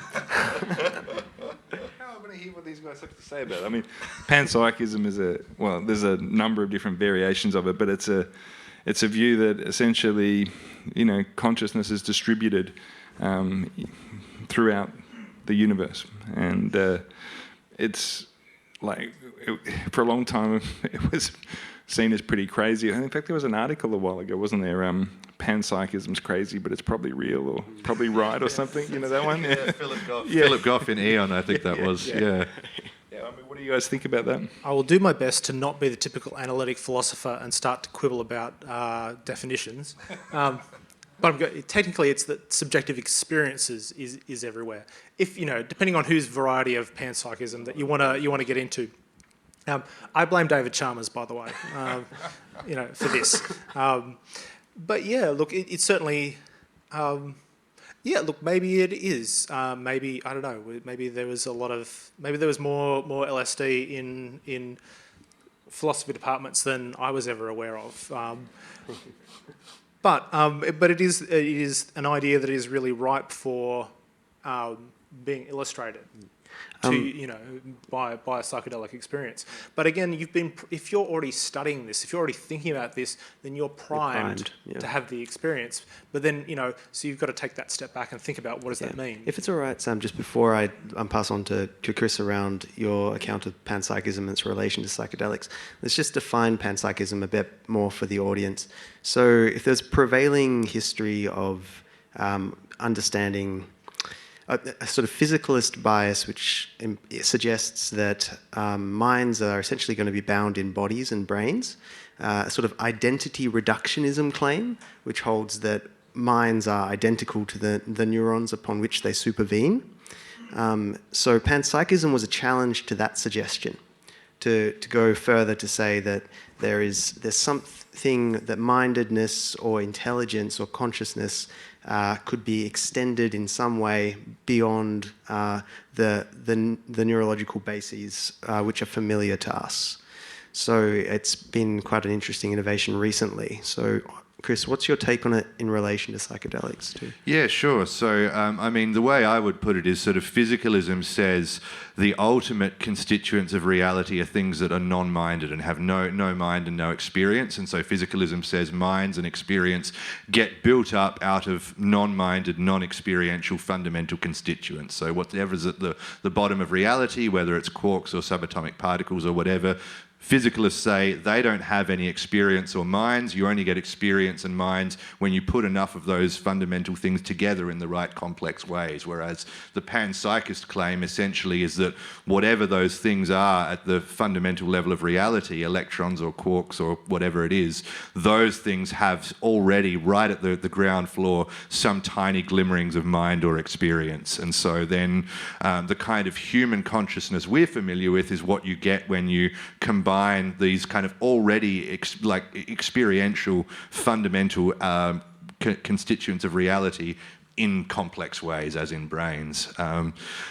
So I mean, it is something that seems to come out of the psychedelic experience. Panpsychism, just broadly understood as the idea that mind is everywhere, experience is everywhere, experience is in everything, experience is somehow fundamental in reality. I don't think that's true, and I have a story about why this comes out of the psychedelic experience, which I think is quite interesting. So it's rooted in this view of what conscious experience is that is getting very prevalent in cognitive neuroscience these days. It's a view that used to be known in philosophy as indirect realism, and it's kind of out of fashion in philosophy nowadays. But the neuroscientist Anil Seth is famous for saying that conscious experience is a controlled hallucination. So, in other words, the experience you're having now of this room, these people, the sound of my voice, these tables and chairs and so on, this seems to you as though through your perception you're somehow directly in contact with the external world itself, these real things outside of you. But what Seth and others who are working in the predictive processing paradigm, this new kind of theory in neuroscience, say is that that's actually profoundly misleading. Your entire experience of the world is something like a virtual reality model happening entirely within your brain. So conscious experience is essentially an internal model or representation of the world that the brain creates in order to guide the organism successfully through the world. And so I hope that general picture is sort of clear enough. I haven't yet given you any reason to believe this, except saying, well, all these cool neuroscientists think it's true. I think there is a lot of good evidence for this view. I can go into that. Just on a brief note there. So Anil Seth, I'm interested, because it feels like an interesting segue. Anil Seth, as a neuroscientist, he doesn't have a strong contemplative practice. Do you believe that contemplative experience itself could be directly related to insights along those lines? Into this idea of conscious experience as being an inner model or a controlled hallucination. Yes. Precisely. Yeah, I do. So I think my story basically is that there is a kind of insight that can be induced through psychedelics and through contemplative practice, which is often misinterpreted. It's a real insight that's often misinterpreted. And so the best way to understand it for my money is to think about lucid dreaming, right? So in lucid dreaming, you become aware that you are dreaming. You recognize that what you had previously been taking for the external world is actually, lo and behold, a model or a simulation being created entirely within and by your brain. So you're there, doing whatever you're doing in your dream, going around people, trees, tables, chairs, and then suddenly you realize, oh, I'm dreaming. And the insight that goes along with that is, this is all mind, This is all a mental construction. This is all happening inside my head. So I think something very similar can happen in waking life, in the psychedelic state and in meditative states. You can suddenly realize that, hey, this is all in my head. This is all mind. This is all a mental construction. But then what, for my money, is the misinterpretation is to think, well, this thing that I've just realized is all a mental construction is actually the external world, is actually the world outside of me. And if that's true, if you think that all of these actual other people and tables and chairs and so on outside of you are somehow imbued with mind or experience or consciousness, that's getting very close to a panpsychist type of view. Right. So for my money, it's a real insight. You've genuinely realized that all of this is a mental construction, but the correct conclusion to draw is this is all a mental construction inside my head. Great. So wonderful. So before we move on again, I'd like to move into your book at some point, but Trail, I'd like to speak to you with a background in shamanism, and the study of those traditions, an interest in sort of process metaphysics. Could you speak to your reflections upon panpsychism in this vein?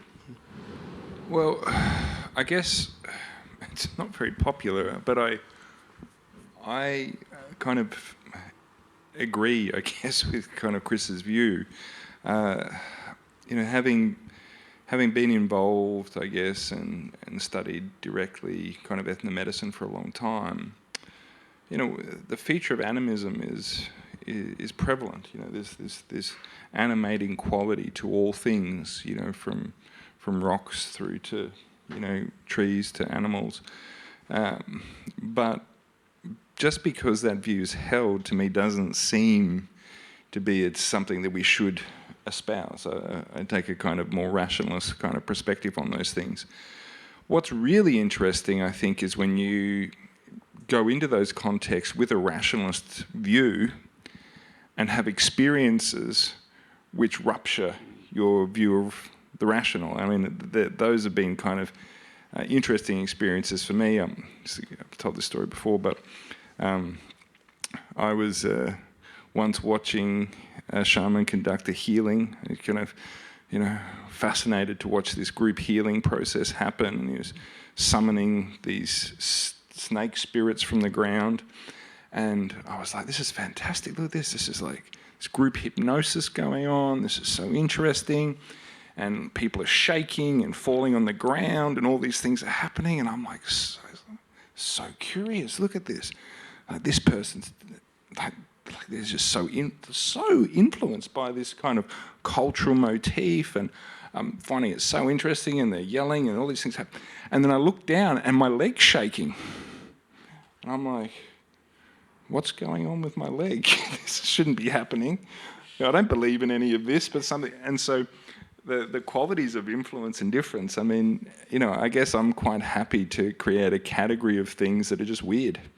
And I'm just like, I can't necessarily explain. And I think this is a really important point, actually, is I think one of the great dangers with any form of altered state practice is foreclosure of experience into narrative. And I think that one of the things that people will often do is they will try and make sense of an experience using some kind of language system or some belief system, which then forecloses the experience itself. And so one of the simplest things to do is just to maintain a kind of openness to experience.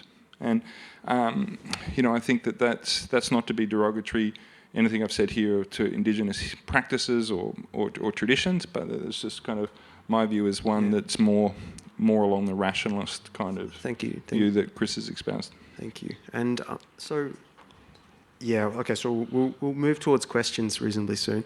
I just thought it would be interesting to give a head nod. Have you guys come across McGilchrist's work a little bit? Ian McGilchrist? Sure. Yeah.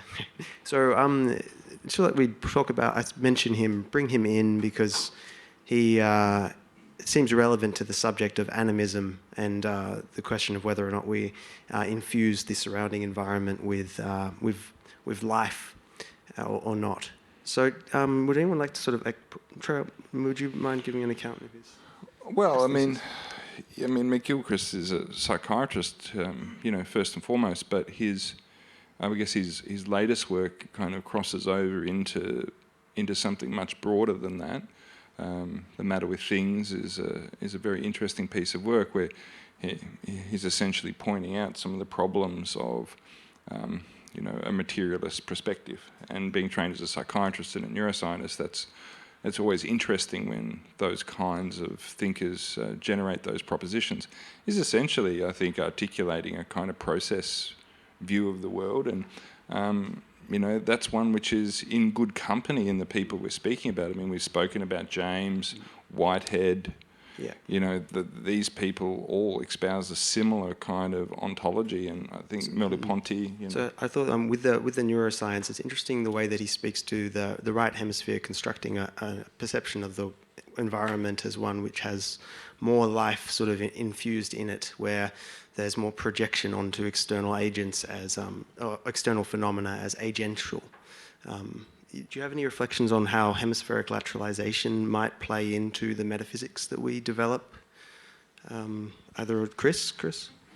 Not really. I've never quite known what to think about McGilchrist. I mean, I don't know his work that well, and his whole picture of hemispheric lateralization, my understanding is it's pretty controversial in neuroscience, right? A lot of people think that lateralization can't bear the weight that he wants to put on it, and so I don't really have a strong view about that.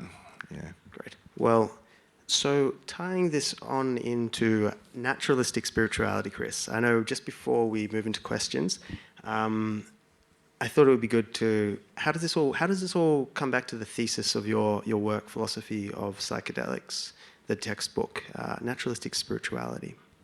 Yeah, so this is an idea I've been interested in for a long time. It's basically if one becomes convinced of the worldview that in philosophy gets called naturalism, the idea that the natural world is all there is, it's really, for our purposes, we can consider it as very close to materialism or physicalism, right? So there is no God, no afterlife, no spirit world.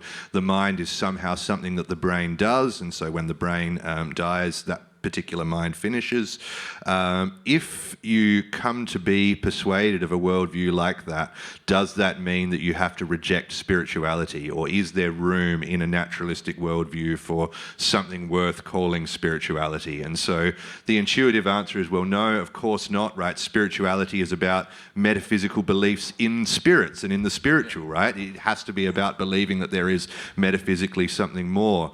But I think the picture is more complicated, and I think there is this other way in which the word spiritual increasingly gets used, and it has to do with the so-called SBNR, spiritual but not religious phenomenon. There are all these people kind of saying, I don't kind of accept any traditional religious doctrines, I don't feel at home in any religious institution, but I identify as spiritual. And so spirituality in this sense seems to have these connotations of basically an approach to questions of meaning, purpose and transcendence that is practical rather than theoretical, that is experiential rather than dogmatic, and that is all about finding practices that can engender experiences that take one sort of out of ordinary everyday waking consciousness and somehow imbue life with a sense of meaning or transcendence without. And so the kind of literature that I'm drawing on is in the last 20 years or so, a number of philosophers and other thinkers, neuroscientists and biologists have been arguing, look,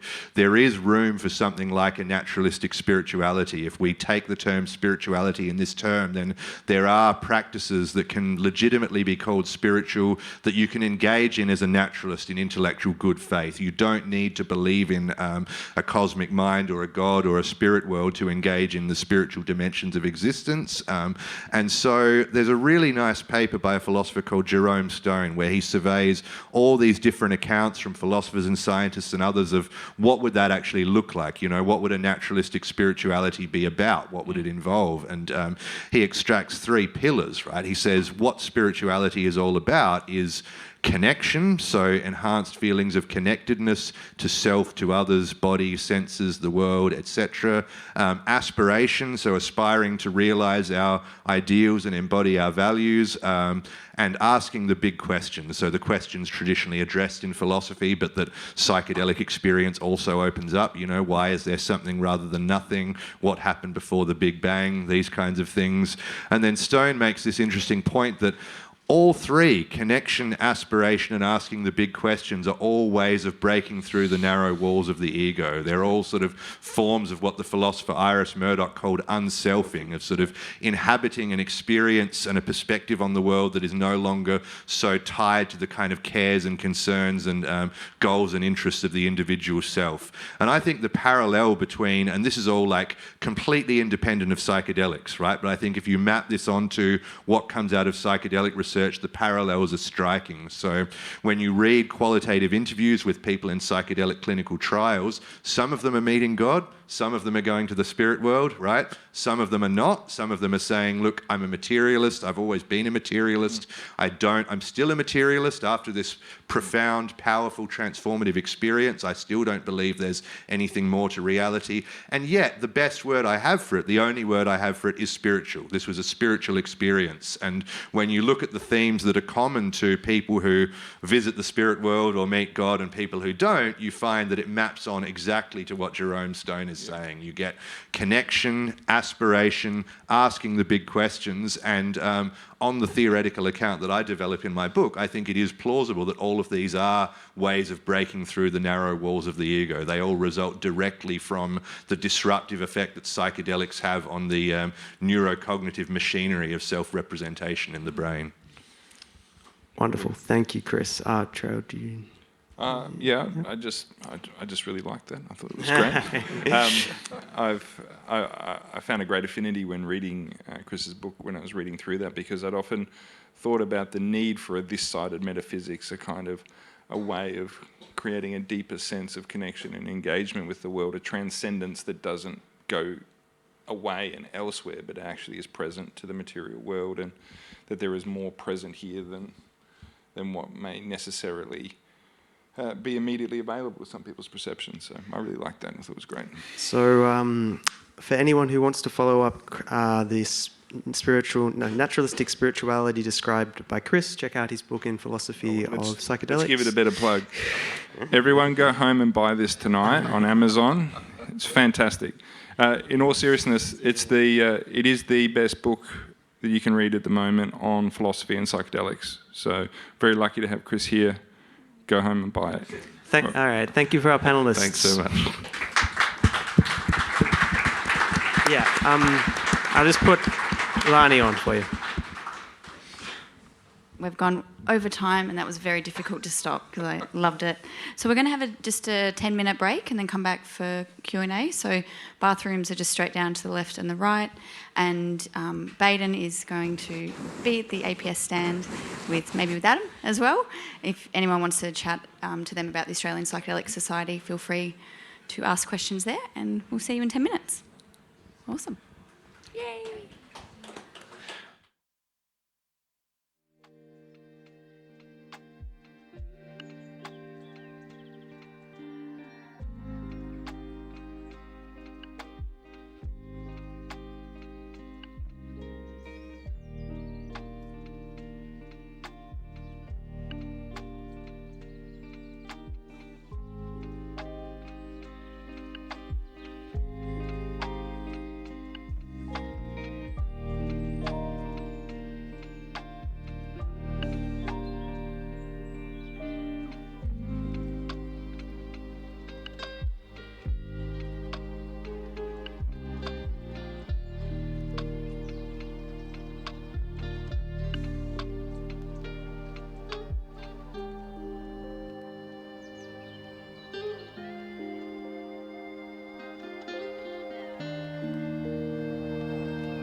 Okay, everyone. So let's slowly, reasonably quickly meander back inside. Gather anyone who's drifted too far.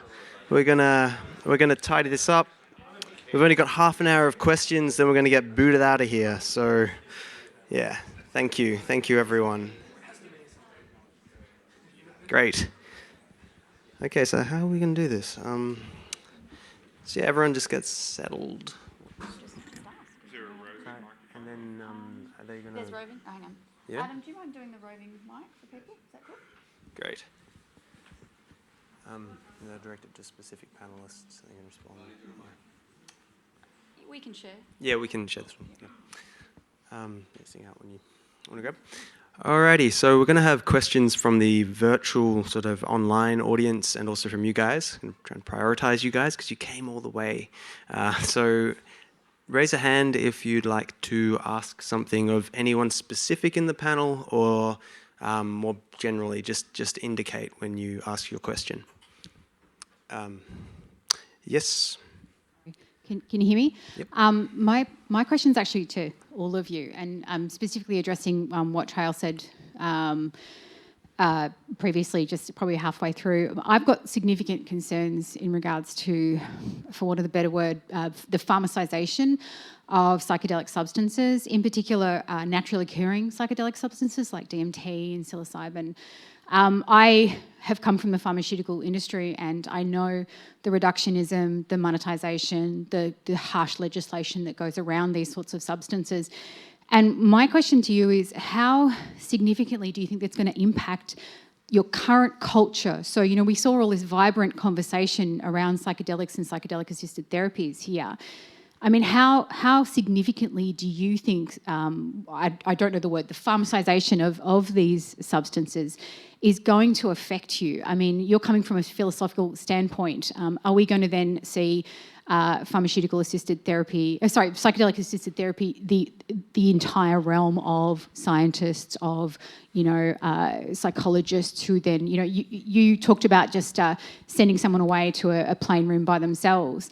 But what about things like people who aren't qualified, who are going out and harvesting from nature, etc.? Do you think there's going to be a significant impact in the culture of the psychedelic-assisted therapies and psychedelic experiences? Great. Yeah, I think there will obviously be significant outcomes around that. But I think the market is the great protector there, actually.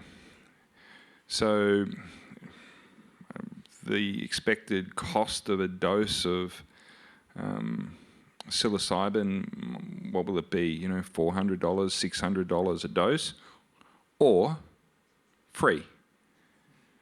I mean, we're talking about it being restricted and being pharmaceutically controlled for therapeutic treatment. But I think there's no possible way that they can restrict access to that in other settings. And in fact, the biggest advantage that has is that they are freely available. They are, you know, people can go and pick them in their backyard in some cases. So I think there is a significant protection in that fact. But clinical therapeutic access is going to be a problem. So current expectations of cost of treatment in Australia is somewhere, I think, around $20,000 for a treatment, which is significant. It's not as costly as longitudinal pharmaceutical and psychotherapeutic treatment. MAPS did a great deal of research and on this, and they thought their rough estimate was that they were saving about $100,000 per patient. And so, you know, these economic factors, I think, actually may in fact be protective. But the real issue that I am concerned about is access. Who has access to it at a therapeutic level, particularly considering that these substances are not going to be covered by Medicare, these treatments are not going to be Medicare subsidised, at least initially, so they're only going to be available to those people who have enough money to access them. I think there will be funding bodies that will jump on board to broaden access. People like DVA, I think, will probably, you know, provide access because it's cost effective for treatment. I mean, just to put that in perspective, $20,000 sounds like a lot, but I've been involved in the treatment of soldiers that's cost, you know, $500,000, $600,000. So, you know, there is a lot of efficacy financially, but yeah, we've got to be very careful. Yeah, look, I think I'm largely in agreement on that. I think but what I would say is that because of the cost, and because the cost, if you're doing the pharmaceutical, therapeutic, you have a psychiatrist in the loop, and etc. Because we know this is going to cost a lot, and it's likely to be that way for the foreseeable future, or at least for the initially. This plus hype equals a lot of unmet demand, and that's going to go somewhere. And where that's going to be is going to be, you know, underground settings, which is why the work that people have to do in engaging with, you know, the underground practices. I want to say the mainstream of psychedelics isn't in friggin' psychiatry practices. It's in completely different settings. So it's, you know, I hesitate to call, you know, what's going to happen come June the mainstream of psychedelics, because it's not. But yeah, it's being able to kind of still engage with and do the harm reduction work and the engagement with these non-clinical settings is going to be more important than it ever has been before, because as this process has gone, and I've watched this for a long time, you know, the interest in this is just phenomenal, and it's from, you know, and it's what's difficult is that there are a lot of people interested in psychedelics who don't have, you know, a diagnosed, you know, mental illness, but there are a lot of people who are, and some of those people who really ought to be seen under the kind of conditions that Charles talking about. That's not going to happen for them. They're going to end up in other settings, and there's just a lot of work to be done in keeping people safe. And I think, Sam, that's one of the risks, isn't it, is that you have people who really should be cared for very, very carefully, sometimes, you know, out of desperation, throwing themselves into contexts where they may, in fact, undergo harm.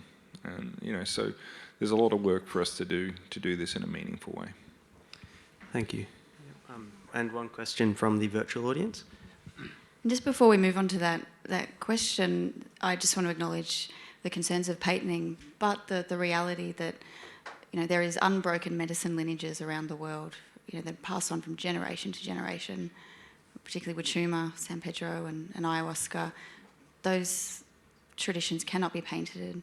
They will not be replicated in the labs, and there will always be a place for them. And I think, you know, as you're pointing to, the market will take care of itself, but also the community will take care of itself. There's a certain amount of the population that will never want to go to the clinical trials. They won't belong there, and they will find their way to these lineage holders. So I think, yeah, as clinicians, we need to hold all of those worlds in mind. And this leads into the next question. Is it unethical to recommend self-medication or self-dosing of psychedelics if someone, you know, is suffering, has mental health issues, but doesn't fit that tight criteria that the TGA has outlined? You know, as a clinician, Trail. Sam, Sam? as the ethicist. Yeah. The ethicist. My friends who are legitimate ethicists who actually have PhDs that concentrated on ethics are going to give me a fair bit of crap about this later, I suspect. I'm an ethicist. Look, it is hard. That's a really difficult question because, you know, it's a lot of things to weigh up. And there is no easy answer where you're sort of weighing up the risks of harm, the risks of not making a recommendation. what weight do you put on the fact that something is illegal in isolation from your other kind of moral and ethical things that you're considering? I don't think there is an easy answer to that. But which is a very long way of saying, it could go either way. There will be some cases where, based on their individual circumstances, where it would be unethical to make that recommendation. And it's also who's making the recommendation and under what circumstances. Like if I'm not a psychologist or a therapist, but imagine I were, and I say, oh, look, we can't do this, you don't fit this criteria, but you can go and do this. Well, am I abdicating my... I'm making this recommendation to them. The level of risk to me as a professional, it's a different kind of risk that I'm placing this person in by making this recommendation. So it's a lot of different things to consider. Yeah, I think, just to jump on that, I think for a clinician to make that recommendation would be very problematic. To recommend someone go away, in particular by themselves, and do that, I think I would say that constitutes unethical practice from a clinical standpoint. Thank you. So another question from the audience. This hand at the front, could you run all the way around? Is that all right? Have we got 2 microphones? So we could do one and then move to the next one.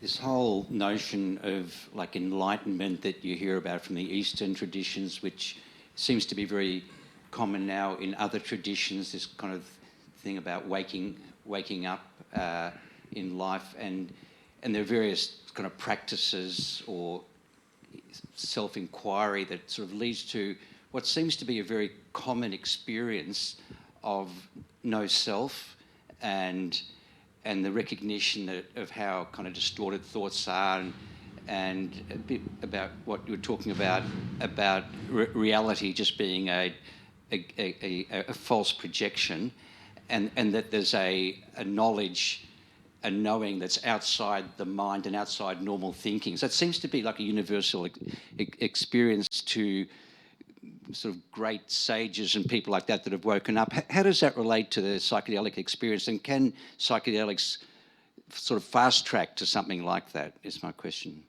Good question. I mean, so one of the things I find most relevant here is how many of today's senior Western teachers of Buddhist meditation, but also various forms of Hindu meditation, got their start with psychedelics. So a lot of people have gone public. I mean, the famous case is Ram Dass, formerly Richard Alpert, who was engaged in psychedelic research with Timothy Leary at Harvard, but there are various other people, Lama Surya Das, I think Jack Cornfield, Tara Brach, lots of very senior, esteemed, well-respected Western teachers of meditation have said, look, I experienced psychedelics back in the 60s. They showed me what my mind was capable of. They showed me that there is this other way of experiencing the world and relating to it that is immensely worthy of pursuit, and I then turn to these disciplines as a way of attempting to actually realise that as a kind of default way of experiencing the world. In terms of the fast track question, I think that's very interesting, and all I will say is that it needs to be acknowledged that it's an empirical question, you know. In Buddhism you have what's called the fifth precept, which is the injunction not to use intoxicants that cause heedlessness, is how the original Pali is most commonly translated, so there's a bit of room for debate there. A lot of Buddhists just take that as no intoxicants whatsoever, but there are, as the study I described with the Zen Roshi shows, there are Buddhists, you know, there are authentic, recognised Buddhist meditation teachers who are willing to be creative in their interpretation of these traditions, and so I would love to see more empirical research. It poses formidable challenges, because how do you operationalise, you know, whether someone is getting closer to awakening?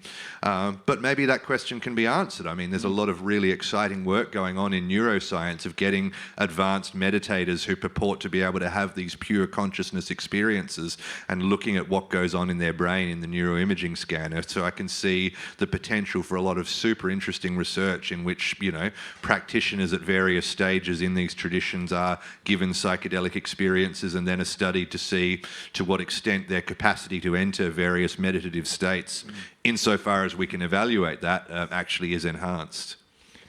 Psychedelics may be a gateway drug to enlightenment. I guess the only thing that I would add to this is maybe enlightenment, like that's a word that carries kind of a bit of baggage, right? And I think it's like, even if it is a fast track to enlightenment construed a certain way, I'd really caution people about equating that with a fast track to wisdom, if there is such a thing, because I don't think that would be the case. And if it's all right, I'll throw in a caveat as well, because a lot of my own research focuses around neural correlates for awakening. And I tend to have a pretty critical lens on the idea that there is a sort of singular set of correlates that we could identify for awakening experiences, given the diversity of experiences reported across traditions. And so in relation to that, I put a word of caution in around sort of some of the assumptions in there, but also wanted to add that within Buddhist traditions, particularly Vajrayana, Tibetan lineages, there is a historic usage of psychedelic medicines. Is that really well established? It's an open question, but Amritsar, yeah, do you want to speak to that, Cheryl? Well, it's interesting. I was talking to Michael Winkelman a while ago, and he was saying that they were looking at some of this in some of the Hindu temples as well, and there's statues of mushrooms at the gateways of the temples and things like that. So I think there's significant reason to think that may be the case, but and it's how evidential that is, I'm not 100% sure. It's just an interesting subject too of whether whether we're looking forward for an empirical basis for the integration of psychedelics and contemplative practices, or whether we might look back at the historic integration and suggest that might in itself speak to some of these questions. Sorry. So is there any other questions? So this gentleman at the back with the... Oh, sorry. Yeah. Great, go for it. Yeah. Thanks for taking my question. So we've talked a bit about transpersonalism, and so that's the gateway to my question. So what's the place of psychedelics during this time of massive human destruction? And so what does the love of wisdom have to teach us about this state and what we can do about it?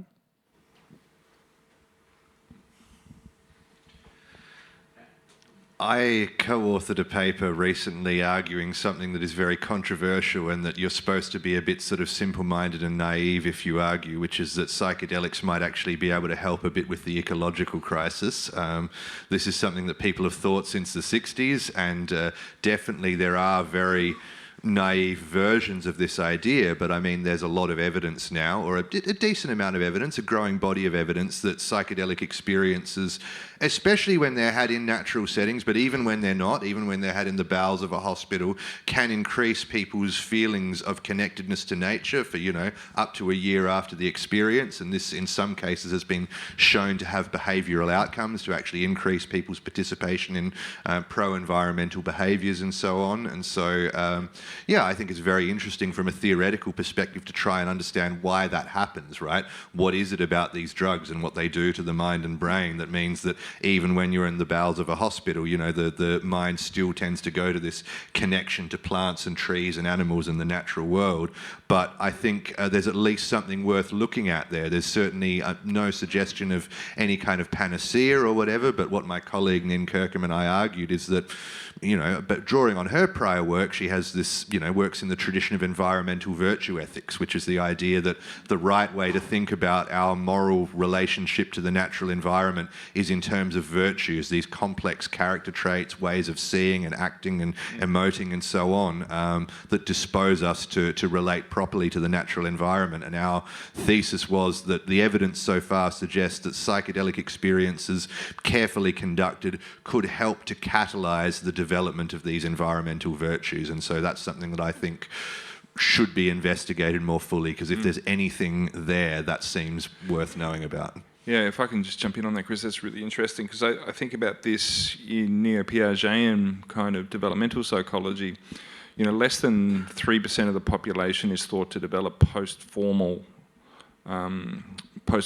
which the first step in post-formal development in those neo-Piagetian models is systemic and intersystemic awareness. And so it seems to be that would be a real catalyst in terms of what you're talking about. There's a capacity to develop the ability to see and experience the world in that way. And certainly in those neo-Piagetian kind of models, a lot of the problems with the world are developmental problems for us as a species. So very interesting. So we've got online question. I'll give a go at and we can pass it on. So what do the panellists think of the idea of proliferating 5-MeO-DMT as a treatment for depression, which is currently happening, it's emerging? Might it be like shooting a bazooka at a mosquito? So can I give this a crack? Yeah. Yes, it might. I'm a Good bit analogy. worried, to be honest. Yeah. I think it seems, it might be a bit more than is strictly necessary, and a bit more risky than is strictly necessary.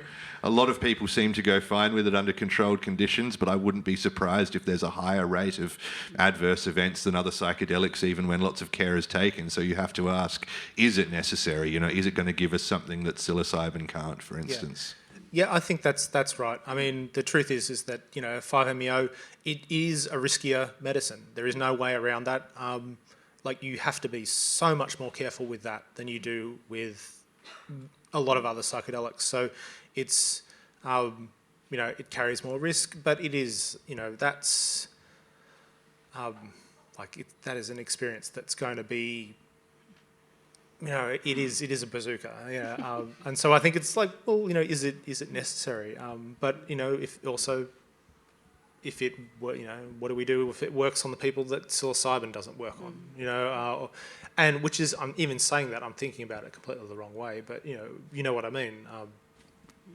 I guess I'll just add from what I've observed from my experience and from clinical experience, is one of the medicines that I feel really abruptly breaks down predictive processing and models of reality very quickly and can rip people's trauma up without any permission or consent, and then abruptly thrown into no models of reality with their trauma, and it can be really fragmenting for people. And if there's any schizotypal personality processes, psychosis, minimal reflective functioning, as I mentioned with metacognition, I've found that people can be really fragmented and take a really long time to integrate.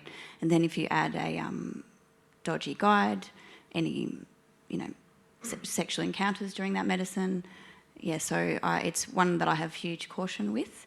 But in saying that, I know many people that have used it appropriately and has been incredible, particularly the lower doses. People forget that there's options. You don't have to go for the bazooka. There can be, smaller entry points into that medicine and, get the support in the container to really hold it. Yeah, there's a book I haven't gotten around to reading yet, but it's by a guy, Robert Augustus Masters, I think is his name, Darkness Shining Wild, and he was a fairly seasoned sort of spiritual practitioner and then had a dose of 5-MeO, which gave him what he considered a psychotic break, and he took about a year or so to sort of piece himself back together. He's the guy actually who came up with the concept of spiritual bypassing, I think. So... We might have final question and then I'll wrap it up, or... This person looks keen over here. Yeah. Sorry. Is this on? Yeah, cool. So I suppose we've got at one end of the spectrum recreational experiences, very much like,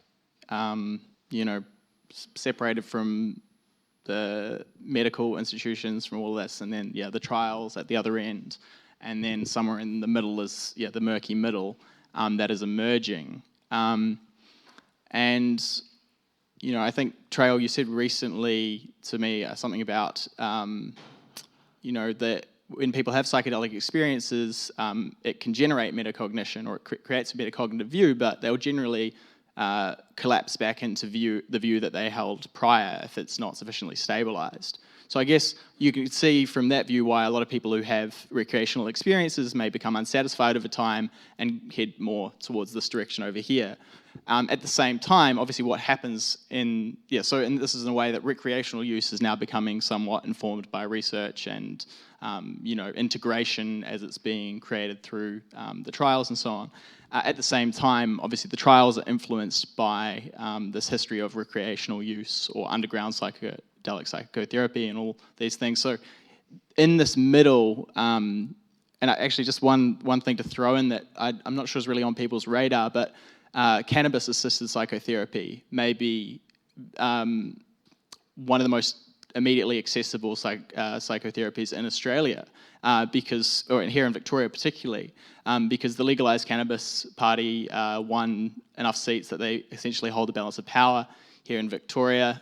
If they're going to have any demand, of course, it's going to be to legalise cannabis, and that creates an opportunity for a form of therapy that could reach the masses very quickly. It wouldn't necessarily have to go through the TGA approval process. So I guess what I'm saying, why I'm bringing that up, is just that this is getting increasingly murky and complex, and it seems like there needs to be, outside of the clinical sphere, more and more spaces for integration, for support, for development of metacognition. And we've touched on those a little bit tonight, but I wondered if any of you wanted to say more about what you see emerging and what you would hope to emerge to support responsible, growth-orientated psychedelic use. Do you mind if I speak to the cannabis? Is that okay? So I'm training under Saj Ravi, the psychedelic somatic psychotherapy, and I began that out of my frustration with the wait for the TGA decision, but also the inaccessibility and the cost.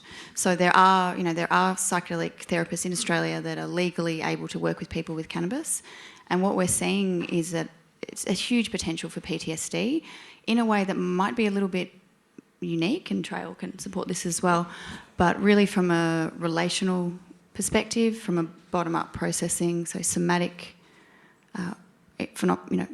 experiences, and it's affordable and it's quite accessible now. It's prescribable for autism, ADHD, from chronic pain, cancer, epilepsy, depression, anxiety. It's quite accessible, and there are therapists working in this space. I just wanted to highlight that. Yeah, I agree, Lani. I will say this publicly. I haven't said it publicly before, but I actually think that the cannabis-assisted psychotherapy might prove in the long run to be more beneficial for PTSD treatment than MDMA. That's certainly my suggestion. We've been conducting, some exploratory work around it and doing some sessional work with it, and it's incredibly. It's one of those ones that just seems to fly under the radar. People aren't really paying enough attention to it. There's a number of different approaches to it. There's not a clear clinical model for it yet, I don't think. There's a number of different views. There's the view that Sarge puts forward, which is has a really strong bottom-up kind of processing model. But there are other models which are, I guess a little bit more almost spiritualist in their kind of views. So it's still early days, but I'm very interested to see where that space goes clinically. I think there's a lot of legs in that work. I think we have to wrap it up. I know people probably have a lot of questions, but feel free to contact us, individually. I'm sure, everyone's happy to answer any burning questions, and we'll send out some resources in the next week. And just want to, thank you all for your wisdom and the dedication in life that it takes to get to this level of insight and knowledge. It comes with a lot of personal reflection, often a lot of initial student poverty, and then the hard work. Just initial. And how excited I am to share this this recording with my students and to embed this. Even though I actually identify deeply with the spiritual world and plant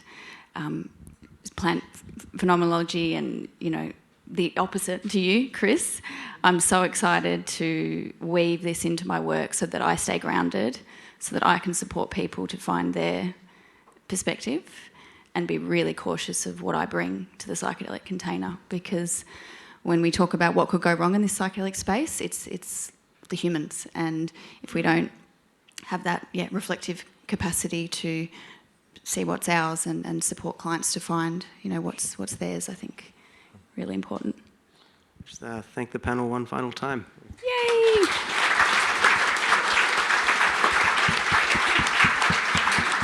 And thank you to Lani and Signs of Life.